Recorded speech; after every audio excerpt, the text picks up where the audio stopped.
Welcome back to the podcast. Today we have Josef Rakich on the podcast, and this is one I've been really looking forward to for a while. So, welcome to the show today. How are you doing? Thank you very much. Good to be here. I'm doing amazing. I'm always doing amazing. So, looking forward to this pod.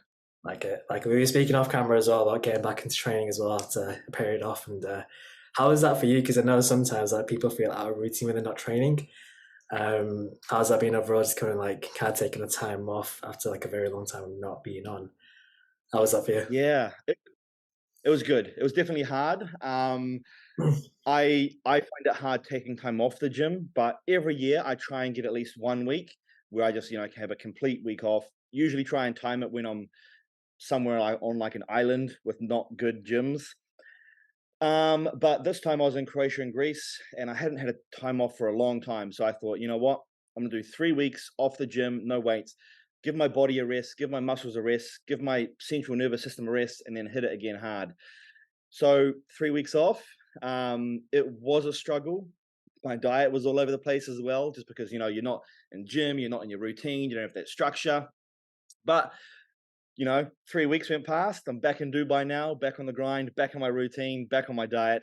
Um, and I feel so good to be back in routine. I miss that structure and I miss that organization of my life. It was kind of crazy for me to take that time off. I think I speak to Charlie about it as well recently, and he even said he competes and sets fitness goals because it takes him away from business. And I think that's the same as you can be so focused on work, and training sometimes tends to be that thing that pulls you out of routine and gets you focusing elsewhere, Yeah. switch off. So can definitely imagine that. So that's a good place to be.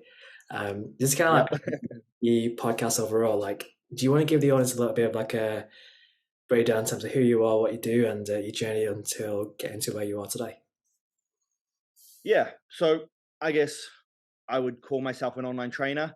I've been in the online space for many years, 10, 12, 15 plus years, even maybe. Essentially, what I do, I help people get in shape from all around the world with my meal plans, my workout programs. I've had 180,000 clients go through my app. I've got a supplement company, I've got a clothing company, and then I also own a software company as well, which we have developed some software that essentially helps create meal plans and workout programs based on the trainer's rules and beliefs and guidelines. Nice. We've plugged that into my own fitness app, automated the whole business, yet still kept it 100% personalized. So that company is called Macroactive. See that. What we do at Macroactive is we essentially help online trainers grow and scale their business. We build them a website, we develop them a fitness app, and then we help them scale it from there. We've got over 700 trainers on our platform, over 700,000 end users, so clients under our trainers, and done over 100 mil in revenue for trainers on our platform. So the fitness industry is a massive industry, and it's so cool to be a part of it. Aside from that, I've also got a wealth network business, which is basically personal coaching and mentoring myself. I help people make money online, whether it be selling a product or a service, just with everything I've learned over the last however long I've been online. That's what I love. That's what I enjoy. I love fitness. I love business. So combining them both together. And aside from that, my life just revolves around training, eating, spending time with my wife, and that's about it. I love my daily routine and I love the daily grind. 100%. It's actually funny because I was there, I think my missus asked me recently, she's like, give me five things that you enjoy. I was like, work, food, spend time with people, spend more time with people, coaching. And it's Yeah. such a simple, minimalistic life. So it's actually powerful to actually really bring it back to that because it's hard to think what else. So I definitely get that. For you, I was Yeah. actually running through and kind of watching your backstory as well. And what was your biggest switch moment where you kind of realize for you, even whether it's with your body, your business, and limiting beliefs, where you kind of realize actually you made the switch from kind of doing it to really believing you can do it? Was there a moment in your life where you actually realized I can make this work and I can take myself to the next level? Yeah. So I was a I failed school. I failed school. I didn't know what I wanted to do. And I went and worked for my dad. It was a terrible job. I was actually packing food orders in a negative 18 degrees freezer. So you couldn't think of anything worse. And I had no direction. what I wanted to do in life. I was kind of lost, but the gym was my passion and what I enjoyed.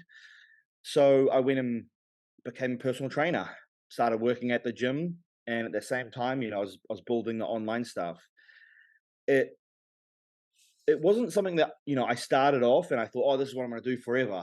I just love the gym, so I thought, oh, I'll get into personal training at the same time do the online stuff. But as I was doing that, the online stuff just started to get take off and get busier and busier and get more clients and more clients to the point where I couldn't handle the workload. That's when I went, and I got a website built, and that's when I started, doing less days at the gym, from 6 days a week down to 5 to 4 to 3 to 2 to completely leaving, and just focusing all online. And I remember vividly, I remember the table I was sitting at. It was the first week that I did 7K in a week, and I was like, wow, I can really make something out of this. And it was from that moment, I remember that exact moment, the exact how I was sitting, the table that I was sitting at. When I saw that it was 7K in that week alone, that's when I knew the potential. And that's when I knew, I could grow it and I could scale it a lot more. And Mm, then I haven't looked back since. 100%. What's your like measuring stick to like how you're doing well right now compared to back then? How has it changed? What was that? Sorry. How's your like measuring stick to what success looks like changed over time? Yeah. I guess it's changed, over the years, and you go through different goals and different phases of what you're trying to achieve in life. I've always had a goal from pretty early on, even when it did seem unrealistic to me, but it's realistic now. Was to help 1 million people worldwide, Right. and I know that you can do that with this online space because you're connected to billions of people essentially. But doing that in person is almost probably impossible. So online gives us the platform to be able to achieve this. So that's a goal that I've been actively working towards to try and hit. And I know that I'll get there eventually if I keep putting in the hard work and putting in the hours. Um, but yeah, I guess it does change over the years, on what you're trying to do a week and what you're trying to do a month, and then your yearly goals. And I guess it can adjust quite a bit. 100%. It's kind of like, it's funny because I was speaking to someone about this as well. And actually, I remember it was 3 years ago when I was finished university and I was traveling and I lived in China for a year. And then I remember that time, I wasn't really working, I didn't have anything going for me. And I was really trying to find where I was. And that was when I was 21. I came back, it was maxed out overdraft. And my measuring stick for what doing well would look like is like a teacher salary. And it was like, for me, I knew if I can go into Tesco and buy blueberries and, be okay with that, like £3 for blueberries, so I'm doing well. And it's funny how that changes over time and you like start to have different exposure, you can compare up and don't really like look back as much anymore, but it's quite like funny to even have that conversation where it's like, I used to think blueberries and ordering a coffee without having to look at my bank account was like good to do. And it's funny how that changes over time. So for you, like, Yes, yeah. Actually, oh yeah, sorry, carry on. after. Yeah, so I vividly actually remember when I was at school, I found out that a plumber makes 50 grand a year, and that blew my mind. And that actually, for a moment, I wanted to become a plumber because like 50 grand a year, wow. But it just goes to show you how much that can change, Um, like now, yeah, I wouldn't even think of that. So it's the different levels in life that you adapt to, and when you see something's possible and something's achievable, then it just like opens up the door to like the next level, and it just gives you access to that next level. 100%. Do you think like environment has much to do that with that? Because I think for me it was like seeing other people achieve it in first hand rather than social media was like the turning point for me. Where I was like, that's actually possible, and that people there's like they're amazing people, but there's no reason why I can't if they can. For me, that was a turning point seeing other people achieve it, and I was like, I remember being there one time. We did a group program, we got 300 people on it. I was like, I never knew we can get those people on it, and like that was like a big belief break. Um, did you find environment was the biggest thing, or did you find it actually was something like you did that actually brought the belief in the first place? Yep, definitely, definitely. So obviously, having this online thing that we have now, it allows us to access anyone in the world, so it gives us a little bit more belief, but it's still not the same as being in person. So I've been in New Zealand my whole life. New Zealand is a small country. It's a beautiful country, but not many people are doing things on a massive scale. So it's hard to be around like-minded people and hustlers and go-getters and just people wanting to do something, great. So I knew that I had to move somewhere to be around people that, want extreme success and just are really hustling. And that was one of the main reasons why I actually did the shift to Dubai. And since coming here and moving to Dubai, which was only this year, the it's almost like my own belief because I can see other people doing certain things. It's allowed me to give myself permission to be able to achieve X, Y, Z. Oh, someone's calling me. Sorry. I could have it out, don't worry. Should be good. It's just given me that, I guess, permission to allow myself to go to the next level and the next level. Where when I didn't see like certain things were possible, it just limits my belief system. It's kind of like, I think one thing I was going to speak to you about as well, it's like, I hear from a lot of people in general where they're like, people on social media are fake, and I really disagree with that. I think the wrong people are, they're not who they are in person, but like, I went to Dubai at the start of this year, and like I was there for a few weeks, and like met with people like, like Charlie, Chen Yang, and Jack, and I was like, actually the people that are doing really well, there's nothing that fake, and everything you see is what you get compared to others. And I think people have a reality of like thinking everything they see is fake, and then they actually start limiting themselves in terms of what's real at the same time. Yep, exactly. So I Yeah. find that's like a conversation I have, because even my brother was like, sometimes I can't speak with him. He's like, oh yeah, they're not doing that well, or they're not happy. And I'm like, they actually are. Like, there's just you limiting yourself to that exposure at the same time. So it's a fun notice, and I was like, that's interesting. Like people are actually like that. And yes, there's a lot that It's are. interesting. No? It's interesting the way people's minds think sometimes, and like what their default thought is about someone. Yeah. It's for you. How do you think like social media is kind of changing over time? Because I was going to do a podcast over this with Charlie, and like how it was back then compared to where it is at right now, and where it's going to go. Because anything now is like short form, and like reels are the hot thing. For you, what do you Mm. see happening and changing? I'd love to hear your thoughts on that. Yeah, it's crazy, man. And if you think about it, 5 or 10 years ago on social media, there used to be a few content creators. Mm. Everyone else was consumers. I remember 10 years ago, me and the fitness guys, we would do a shout for shout. I would post a picture of them on my Instagram and they would do the same. We would gain about 3,000 or 4,000 followers each. Amazing. Now, if I did that, I would lose followers for being spammy. So it's just crazy how much it's changed over time. And because back then everyone was consumers and there was only a few content creators, it was easier to, get views because you put something up on YouTube and there's not much content on YouTube compared to now. But now, because almost everyone that I know is a content creator and putting up content, so there's so many different platforms. There was only like Facebook and Instagram, but now there's Facebook, Instagram, TikTok, Snapchat, YouTube, Twitter. Like there's just so many more platforms. So with so many more platforms and so many more people being creators, putting up more content, it is literally just diluting everything. So it's harder to get reach, it's harder to get views, it's harder to get engagement than what it was back then. Yes, people are spending more time on social media, so that is helping, but it's definitely becoming diluted. And our attention spans are terrible now. Like 10 years ago, you could watch a 3-minute video and it's not long, it's just 3 minutes. But now, if you don't catch someone's attention in 3 seconds. 3 seconds, 1 second, they're swiped onto the next video. 100%. So our attention spans are just so bad. And it's like we almost can't go anywhere without being glued to our phones. Like we can't, even in a Starbucks line waiting for a coffee, you can't just stand there like this now. Like you look weird. Like you've got to be doing something, We're always glued to our phones and we're just 100% absorbed in social media all the time. But because our attention span is so quick and we're just going through content mindlessly, we're not really taking it in. We're not like watching the video. We're not reading the captions anymore. So now for the person trying to sell something, it's a lot harder of a job. Mm. because people are just mindlessly going through social media. They'll watch a funny video, but they just don't have time to read a caption, or so it's a lot more work for the creator to try and keep the user entertained, engaged, while providing value at the same time.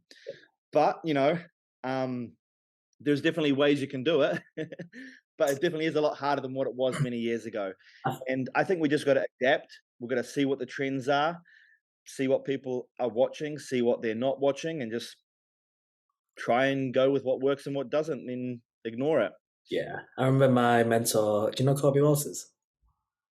Coach Kobe. I've heard of the name, but Uh, I've heard of the name, but I can't put it to it. he said something to me a while back. Is that marketing is a 9-letter word that means test, and that's pretty much like really stuck with me for like years. Because that's where you Yeah, go. And I think I kind of like I love when things change, and I'm also interested in how they're going to change. So I'd love to hear your thoughts on that in a second as well. But I think when you have like even my mum's a content creator right now. She just like puts cat videos on there all the time, and like everyone can be a content creator. And it's really funny how like you've kind of got everything there to use it. It's good and bad, and I think you're almost forced to innovate and be different and like be ahead of it. So I think to some degree, is like natural selection is like to some degree is like kind of like the people that adapt they're going to stay, the people that don't adapt they're going to be doing what previously worked and it's not going to work right now. And I think I like that because it kind of forces you to then not have be sat down for too long and be like, right, I need to work on the next thing. So it kind of keeps you attentive at the same time, even though you lose attention. So yeah, I yeah. like it funny. It's for you. How do you expect it to change, or how do you like, in your opinion, what changes do you see happening over time? Like, let's say we fast forward in 12 months, what do you think would potentially change, stay and go with like, Yeah, so that's actually an interesting question. So I have a weird feeling we're kind of going to go a little bit back to long format content.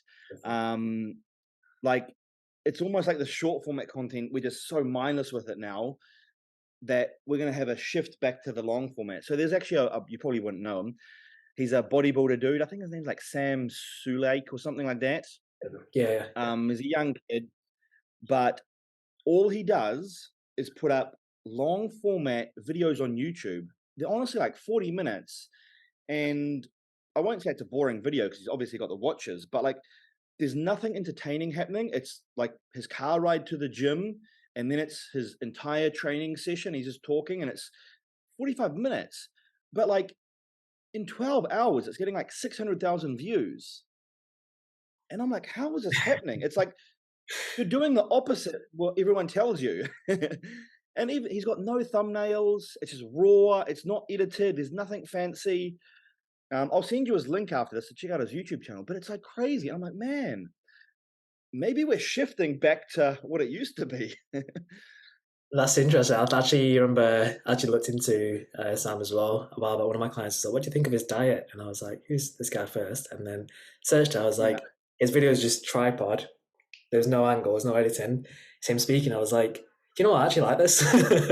I like this more." And it's you really see the person. And there's no edits, and you just get what exactly there is, right? So I find No that. edits, no fancy camera, no lighting. Even the tripod, it was like tape around his phone. I want to Like start doing you that. could do a worse job if you tried to, but that makes it so good. That's interesting. It's because it's raw, it's real. There's no edits. Hmm. It's it's like he's doing everything wrong, but it's working in his favor. That's I remember I was being on it's like a social media training a while back, and it was Asri actually. He was listening to this, and something he said because he was on a call with Meta from Facebook, um, and they had like a private webinar training, and they were speaking about how the landscape is going to shift eventually, where it's like they're going to try and make Instagram more personal. It's very similar like Facebook, like family engaging, friends engaging, very raw stuff. And it's kind of like probably even affirming what exactly you said is like that's super raw, and like your friends and family will like it because they see exactly who you are. So it's interesting to be Mm, fair. I'm actually quite looking forward to the changes because it's like you have to adapt, and it's like no longer fancy edits and that. I'm like do the raw stuff. yeah. I really enjoy that to be honest. So I'm like I can Me finally. too. And yeah. Rawness, yeah. And like for some reason we just got away from that and we got into too many fancy edits and trying to do everything too flash. And I would like it if it went back to, just raw and real. 100%. But it'd be quite cool to see that transition, to be honest. I'm really looking forward to that and just seeing how it Yeah. changes. For you, like, can I like come into like your own personal journey in your fitness outside of business? What's your story? My own personal journey with fitness.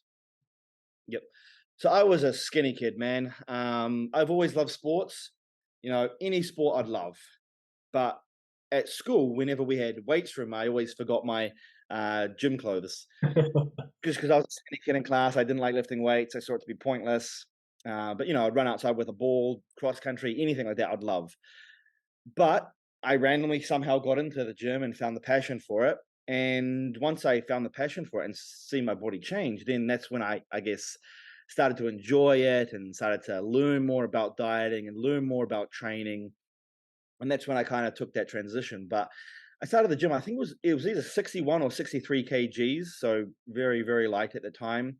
And I'm now, I fluctuate between 90 to 95, depending on what my goals are. But yeah, my goal was put on some size, put on some muscle, and then lean down, and then just keep repeating that cycle over and over again. I'm about 91, 92 at the moment. I don't plan to really get any bigger. Like, I don't want to be the bodybuilder guy. I just want to be the guy with more than average muscle that's not too bodybuilder like, that kind of looks good. You know what I mean? Yeah, uncommon, but kind of like you feel Yeah. like it's Yeah. it's a step ahead. It's like the next level, which is pretty sick to have. For you, like for someone that was maybe in your shoes right now, where you were previously, what would be like your golden advice to them if they want to achieve the same Um, in life or in fitness? fitness and in life? Actually, let's go both. Yeah. Both. Okay. In life, I think the best and the most important thing that you can do is find something that you truly love. If you're interested in it, if you've got a passion for it, go for that 100%. Like, I I work extremely hard. I haven't had a day off in probably 10 plus years. I worked on the day that I got married, but I don't see it as work. I see it as me just doing what I love every single day. I feel like I'm so blessed and so grateful to be able to do what I love every single day. And that's why to me it doesn't even feel like work. I just literally do what I love, and I love what I do. I think that is the most important thing in life, more so than chasing the job that pays a lot. If you do what you love and you love what you do, you're going to work 10 times more, 10 times harder. And if there are any problems or any obstacles that you have to overcome, you're not going to chuck in the white towel. Because you love it and you're so passionate about it, you're going to find a way to get through those obstacles. So the most important thing in life is go after the job that you love and that you're truly passionate about. Because I don't know how long is work? Like 70% of your life at least. You may as well do something that you enjoy. So may as well. Um, in regards to fitness, I think the biggest piece of advice that I could give anyone, if your diet and training is on point, make sure that you're consistent. The people that don't get results are the people that are not consistent. They don't trust the process. They don't trust the journey. They stay on a diet and a training program for 2 weeks, don't see any crazy results, so they fall off. They binge and they start again. And then they go for 2 weeks, they fall off, they binge, they start again. All you have to do is just lock in for a period of time, lock in for like 12 weeks, 16 weeks, 20 weeks. 100% commit to it, 100% commit to your goals. Just trust the journey. If you do that, you will see amazing, phenomenal results, providing that your diet and training is on point. Once you've seen those results, it's going to spark that motivation and pretty much ignite that drive in you to then go harder and achieve more and be better. So I think that's the most important thing, consistency, and that's where everyone fails. I really like that framework where you actually said there it's like locking for like 12 weeks and then the change you see in 12 weeks can motivate that can make you want more for 12 years. And it's like I Yeah, think that's exactly. really, really good. It's kind of like how we People started. don't lock, That's it. yeah, people don't lock in hard enough. That's yeah. Yeah, and like their goal, like sometimes people's goals are just they're not like exact enough. It's like, oh, I'm going to start eating healthy. Like, what does that mean? Like, I'm going to start eating healthy. No, it should be like, okay, my goal is to lose 10 kgs in 12 weeks or whatever it is. Like, you need to be more specific. You can't just say, I'm going to start eating healthy because nothing will happen. 100%. I think with guys as well, it's like them wanting to admit they want to lose weight is like a very demasculating thought sometimes, and it's like actually it's probably Yeah.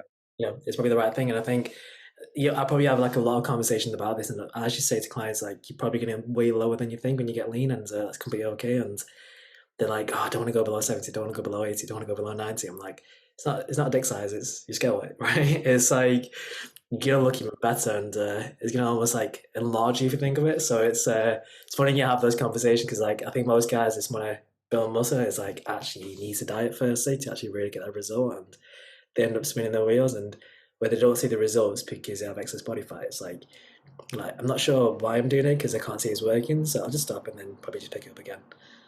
So Yeah. that's it's Yeah. it kind of like And being what they don't realize, being true to the goal is a big what thing. they, exact, what they don't realize is when they do, lean down, drop some body fat, it's going to look like they've got more muscle on them Yeah, because everything's visible. 100%. One thing I'd love to hear your thoughts on actually, because like I see a lot of guys when they come from like let's say you came from 60 kilograms, when they build up, they've only just known not dieting, if that makes sense. It's like for a lot of clients and like a lot of people I speak to, they came from a place where they were underweight, they were skinny, and then they gain a lot of muscle. They have gained some body fat, and then for them it's mentally challenging to go against building muscle because all they know is that, and then for them to even admit to Yeah. diet is very hard. Do you find that to be true for Yeah. yourself? No, this person keeps calling me. You can grab it. Go for it. Sorry. All good. I'll Um, call if you want to grab it. It's all good. no, that's right. Yeah. Sorry, what was your question? I lost my train of thought now. Like, kind of like for people that have, let's say they came from being skinny and then all they have focus on their entire life is building muscle, and they're like, actually, I need to cut as their first time. And mentally, it's hard for them to even think of that because all they've known is gaining as opposed to Yep. really losing because they've never been a person that had to even consider that. For you, did you find that to be a challenging moment for you where you actually realized your first diet was like, I've never really known this, and it's actually really hard to admit I need to diet because I never really thought I would do. Was that hard for yourself when it came to No, never been hard for myself, but I know this is such a hard thing for many people to get over, um, especially for those who are trying to lose weight and then have to go into a bulking phase because they spent their whole time trying to, keep calories low and they're trying to lose weight. To increase calories from there, it can be quite scary for a lot of people. Um, so I know that what that could feel like, even though I haven't experienced it myself. The best thing to do and what one must do is just slowly, gradually make increases in their calories. And if they do that and they're training hard, everything will be okay.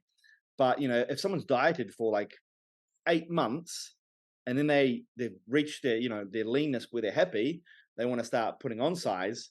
It can be a little of a mental challenge to I got to start eating more now. It's like you get so like not content, you get so like high with the achievement, and you're like, I don't want to lose this achievement and go into a low, but it's like you're actually stepping up to Yeah, the next level. And like someone that's a gym goer, I think the biggest thing I would even say is like the time's gonna fly by. You're gonna be in the gym, you're gonna be eating the food. You might as well do it right, even though it's hard in the moment, it gets easier later. And I had the same thing as like for me, like for years, because we used to coach people that just wanted to get shredded, and like our niche has always changed. So it's pretty much both, but it's still primarily fat loss. But for me, like my biggest mental block was like I had to stay in dieting mode for a very long time. And I was like, for me, it was like cardio, high steps or 20K steps whilst, working from home. And then like cardio training, etc. And like 1800 calories. I was like, I just need to stay here. And like for me to finally gain, I was like, I can't let anyone see me like this. It's like it goes against everything I believe, and yeah, it's like a mental challenge. And I think a lot of that yeah, transformation is mental and physical, especially when it comes to building muscle. It's funny when people think, "Oh, I can't wait to eat more food," and can't wait to build muscle. But building muscle is actually harder than dieting because you're letting go of some highs, and you actually kind of like it gets worse before it gets better. So it's funny. and when you're trying to gain muscle, the results are not as fast as trying to lose weight. Yeah. Mm, So, yeah, to see visual results, it takes a lot longer. 100%. For you, in your opinion, what's the difference between people that get okay results and people that get really next level results? That's assuming they're already both consistent at the same time. I say it is the level of effort that they put in. You can be 100% consistent, but if your workouts at the gym are not good and you're just mucking around and you're trying like this and you stop before you even struggle, then don't expect to see your body to change. It's weird, but you almost have to fall in love with training hard and pushing your body to that limit, because you're trying to push your body to a limit so that your body has a response to change and to gain that muscle. um, I think that is the biggest problem. It's people not really trying hard enough. Even those trying to lose weight, they know they need to do cardio and they're not losing weight. They know they need to increase the cardio, but they don't do it. A lot of people know what they need to do. They just don't try hard enough to get the results, and then they wonder why they're not getting the results. But I'm like, man, if your parents' life depended on it, you know how to lose 10 kgs. 100%. I think You'd be doing, it's yeah. funny you say that. Is like I think with the training intensity, that's like the biggest thing that gets the difference. And like I've also changed my like mindset on like nutrition a little bit over the years. I went to a Bali camp last month. I spent do you know Jackson Pios by any chance? No, I don't. So Hattie Boyle.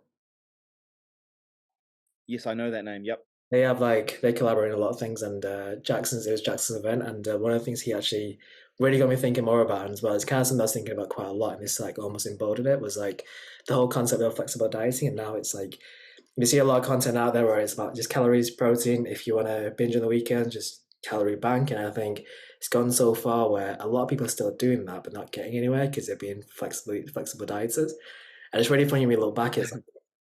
It's a good thing to do, but also at the same time, if you're starving yourself Monday to Friday, like I see a lot of guys, they're like, I'm just gonna drop my calories by like 400 during the week and then binge on the weekends, and I'm just gonna focus on calories and protein. I'm like, yeah, but your food quality is like down here, and then you get a completely different look at the end of a transformation. Like what you eat, I think matters as well.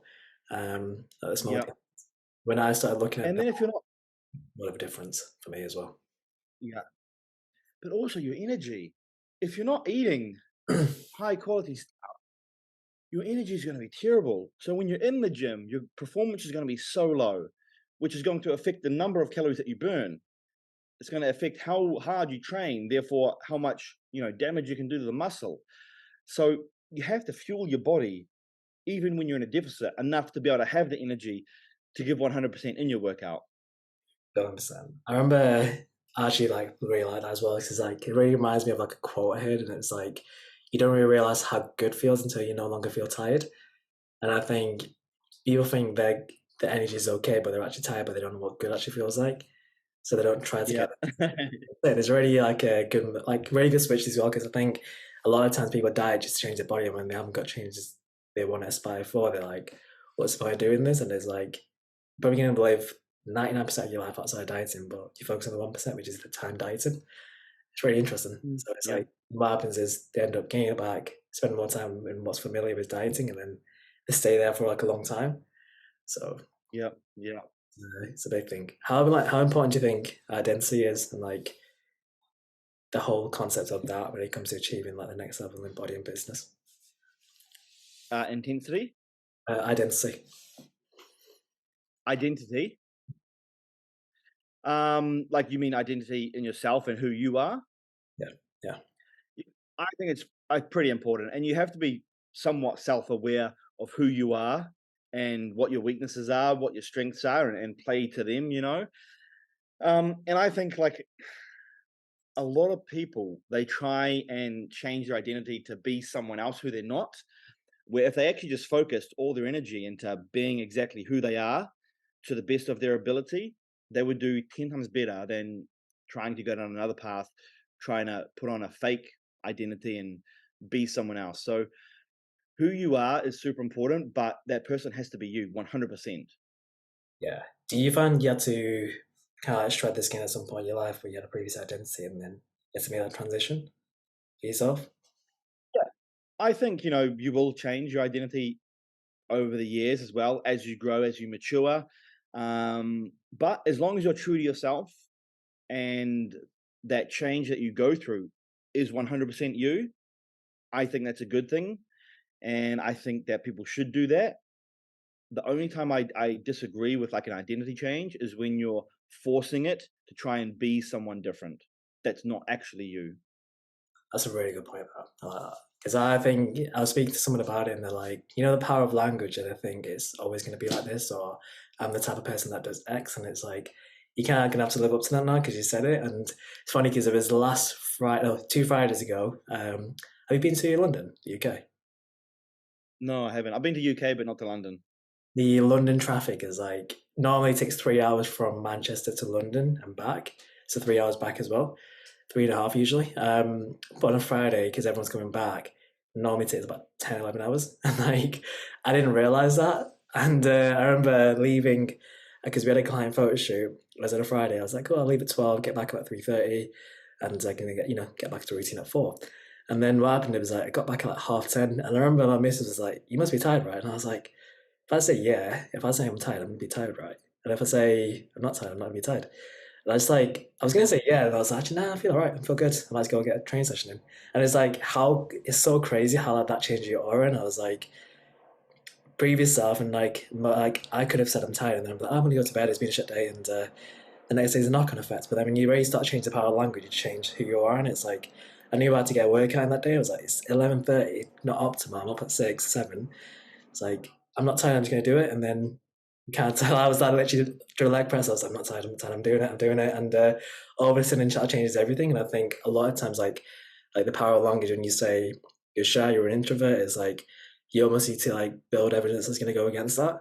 So I was previously a shy kid for my whole life. And for me, I was like, I need to get into public speaking because I fear that. And I think last year was really big on that. Like, I just thought, right, doing an event, it's next week, get all my clients there, mapped it out, put the venue, put the money to it. I was like, can't get a refund now. I'm gonna have to do it. And Yeah. I remember doing that as well. I was in, do you know Alpha League Gym in Houston? Yes, I do. Yep. We did our event in November there, and like we actually planned everything the Friday before, and it's like the Friday and Saturday after the event. And I was like, bought the tickets, videographer's coming with me, but the flights, but the venue. I was like, can't say no now, can we? So it's like, now you're gonna have to do it. You ready for yourself into that environment, and like, can I go in against being a shy kid? It was like, now you need to create a new, different identity, and like do things that you thought you couldn't do. I think it's like, Yes. Words are so powerful. Words are so powerful. Yeah. Um, it's what you say, you believe. so, So if you say you're tired, your energy is going to be tired. If you say it's hard, your energy is going to see it as hard.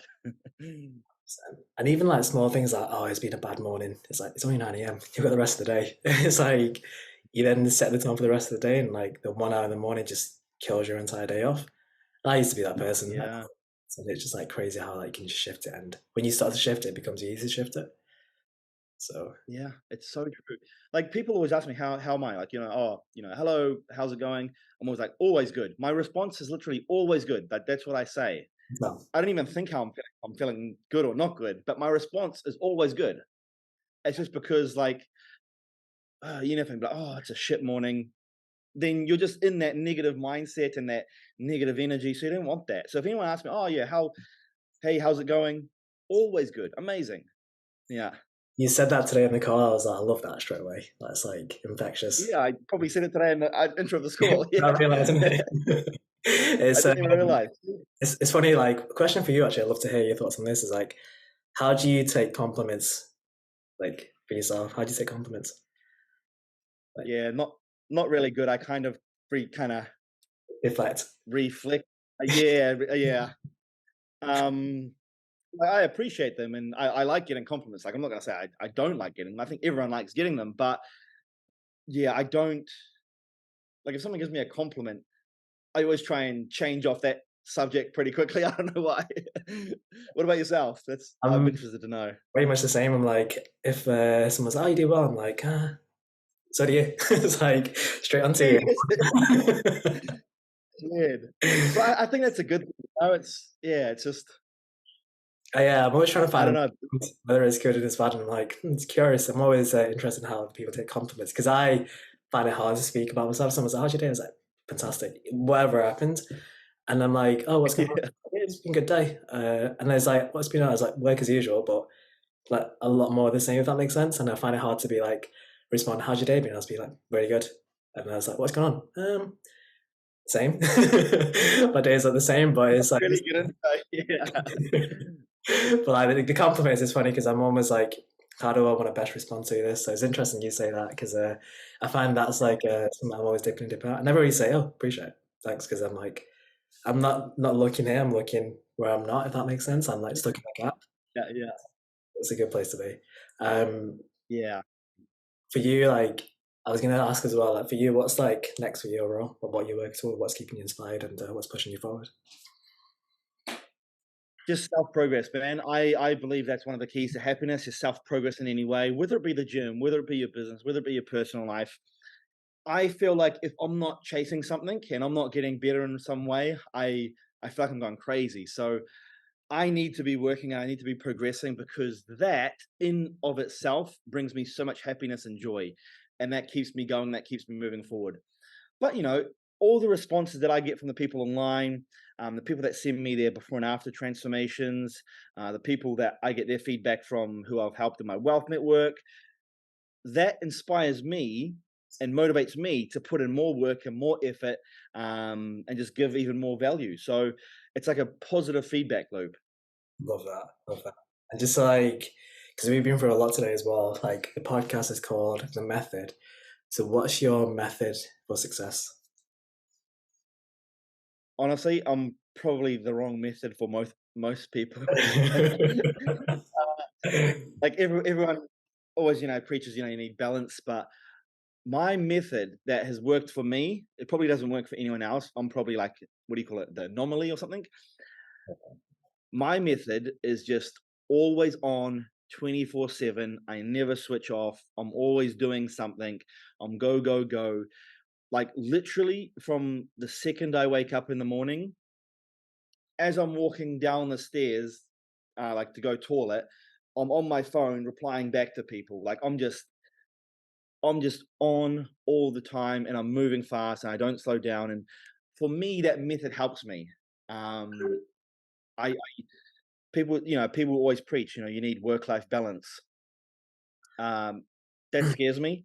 When I was in Croatia and Greece, I was obviously working, but just being out of routine, I was losing my head.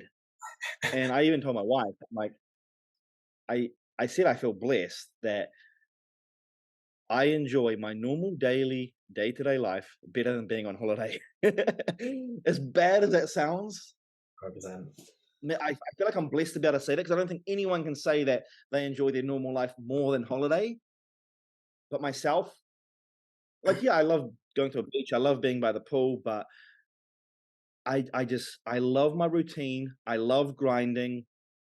If I did an all-nighter working and I got through so much stuff, that makes me so happy. I know it scare most people, but my method is just my foot's on the gas. I'm all offense, like zero, maybe 1% defense. I'm always offense, always in attack mode, and that's my method. Probably not the best advice for anyone else, but that's what works for me. No, I love that. It's like very progress driven, and like I even say it's like, I'd rather go backwards and stay the same. Like I'd rather have something to do. Mhm. So Yep. I think it's really good that you say that because I think usually when some people may feel alone when you say that and think, ah, I feel like this, but I never heard anyone else say it. So you saying it, there might be a few people there that like, shit, someone else gets it. So I think that's mega. I love that. Um, Yeah. let's go. So like for people that want to connect with you further, potentially work with you for your stuff, the links will always be in the bio. But where would be the best way to contact you, find you, and connect? Yeah. I'm on pretty much all social media platforms: Instagram, Facebook, YouTube, TikTok, Snapchat, Twitter. You'll find me everywhere. I guess easiest way is just to search my name, Josef Rakich, JosefRakich. Fantastic. And it's a pleasure to finally connect. And thanks so much for being here. Really appreciate it. Likewise. Thank you very much for having me. It's been great chatting.